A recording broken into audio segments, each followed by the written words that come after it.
প্রায় ৭০০ বছরের প্রচলিত রীতিতে পরিবর্তন এনে সিলেট হজরত শাহজালাল রহমাতুল্লাহ আলাইহির মাজারের দানের টাকা প্রকাশ্যে গণনার উদ্যোগ নিয়েছেন বিদায়ী জেলা প্রশাসক মোহাম্মদ সারোয়ার আলম। তার নেতৃত্বে প্রশাসনের উপস্থিতিতে মাজার প্রাঙ্গণেই দানের অর্থ গণনা হয়েছে, যা স্থানীয়দের মধ্যে ব্যাপক আলোচনার জন্ম দিয়েছে।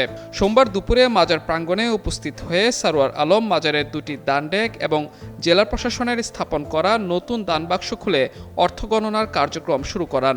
গণনায় দেখা যায় দান বাক্সে জমা হওয়া নগদ টাকার পরিমাণ ১৭,৬৫,৫৫৯ টাকা।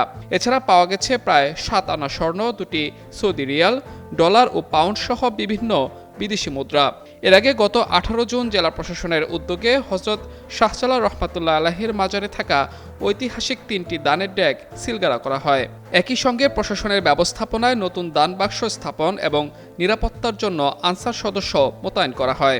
জেলা প্রশাসনের অতিরিক্ত জেলা প্রশাসক মাসুদ রানার উপস্থিতিতে এসব ব্যবস্থা গ্রহণ করা হয়েছিল। পরে শুক্রবার মাজার পরিদর্শনে গিয়ে সারোয়ার আলম মাজারের আয় ব্যয় ব্যবস্থাপনা, স্বচ্ছতা ও জবাবদিহি নিশ্চিত করার ঘোষণা দেন। সেই উদ্যোগের অংশ হিসেবে দান সংগ্রহের প্রচলিত পদ্ধতিতে পরিবর্তন এনে নতুন দান বাক্স স্থাপন এবং ডেকগুলো সিলগালা করা হয়। জেলা প্রশাসনের পক্ষ থেকে বলা হয়েছিল, দান ব্যবস্থাপনাকে আরও সুশৃঙ্খল, নিরাপদ ও স্বচ্ছ করতে এই পদক্ষেপ নেওয়া হয়েছে।